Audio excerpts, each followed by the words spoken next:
হাতে যে বক্সটা দেখছেন এটা একটা লাক্সারি ফোনের বক্স, যার দাম বাংলাদেশি টাকায় 25 লক্ষ টাকা। আপনি ঠিক শুনছেন, এবং এর চাইতে আরও বেশি দাম হতে পারে। ভার্চুর ফোন নিয়ে কথা বলছি। একদম ইনটেক একটা প্যাকেট রয়েছে, আমরা একটু কেটে দেখব। জিনিসটা হংকং থেকে আসছে। সো চলেন এটাকে একটু খুলে দেখি আসলে কেন এটার দাম 25 লক্ষ টাকা। ভাই, এত দামি ফোন জীবনে হাতেও ধরে দেখি নেই। অলরাইট, আমার পলি খোলা শেষ, এবারে বক্সটা খুলে নেব। কিন্তু ইন্টারেস্টিং ফ্যাক্ট হলো এটাই ভার্চুর সবচাইতে কম দামি ফোন, সিগনেচার সিরিজ, যা আমরা বললাম 25 লক্ষ টাকা বাংলাদেশি টাকায়। বাট এর বাইরে আরও অনেক বেশি হতে পারে, 7-8 কোটি পর্যন্ত নাকি যেতে পারে। ভাই কী জিনিস এটা!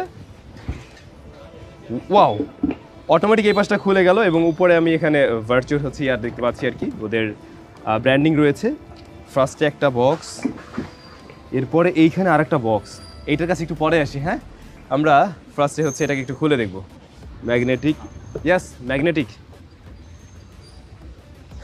দুঃখজনক হলেও সত্য, এই হচ্ছে ফোন। এইটুক জায়গায় চিকুন এমন একটা ফোন এখনই না এখনই বের করছি না, একটু পরে করছি। আমি বলছিলাম এর বাইরেও আরও কিছু জিনিস আছে, আমরা ওইটা এবার একটু দেখব। আচ্ছা, এই বক্সের ভিতরে আমরা বেশ কিছু জিনিস দেখছি। মেবি এটা কেস। হ্যাঁ, এটা কেস, যেটা আপনারা এই বক্সেই পেয়ে যাবেন যদি কেউ কিনেন। বাট আপনি যদি এটা আলাদা করে কিনতে চান, ওইটার দামও পড়বে 50,000 টাকার মতো। বুঝতে পারছেন ভাই কি জিনিস ধরে আছে হাতে? এটা কি একটা পাউজের ভিতরে কিছু একটা আছে।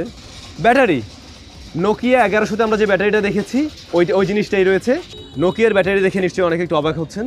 ঘটনা হচ্ছে ওরা কিন্তু নোকিয়া থেকেই বিলং করে এবং নোকিয়ার হাত ধরেই আসছিল।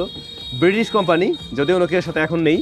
আরেকটা জিনিস হলো, এখানে যে পাউচগুলো আমরা দেখছি প্রতিটার উপরেই কিন্তু ভার্চুর লোগো দেওয়া আছে। তো একদম অথেন্টিক জিনিস। এই ফোনের কপিও হয়, আমি ক্লোনটা ভিডিও শেষে দেখাচ্ছি এবং ওইটার দাম কেমন সেটাও দেখাবো।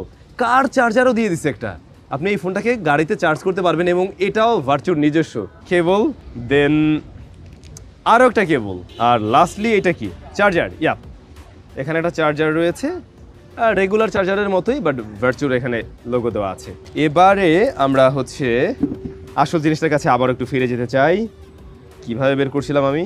উপরে ছিল। হ্যাঁ, অলরাইট, এটা এভাবেই খোলা যাবে। এই হচ্ছে গিয়ে ফোন। ভাই, এরকম দামি ফোন জীবনে প্রথমবার হাতে নিচ্ছি আমি, গরিব মানুষ বলে কথা। খুলতেও ভয় লাগছে। ওকে, খুব কষ্টই হলো খুলতে। মানে এই হচ্ছে জিনিসখানা। নাও আমি অরিজিনাল ওয়ান হাতে ধরে আছি, বাট যদি একটু কপিটা এখন আপনাদেরকে দেখাই। আচ্ছা, বাই দ্য ওয়ে, এটা দেখে আপনার মনে হতে পারে যে এটা একটা বাটন ফোন। হ্যাঁ, বাটন ফোন অবশ্যই, কিন্তু এটাতে কিন্তু অ্যান্ড্রয়েড সিস্টেমে রান করছে। এটাতে অ্যান্ড্রয়েড রয়েছে, আমরা অন করেও দেখব। এখানে একটা অরিজিনাল, একটা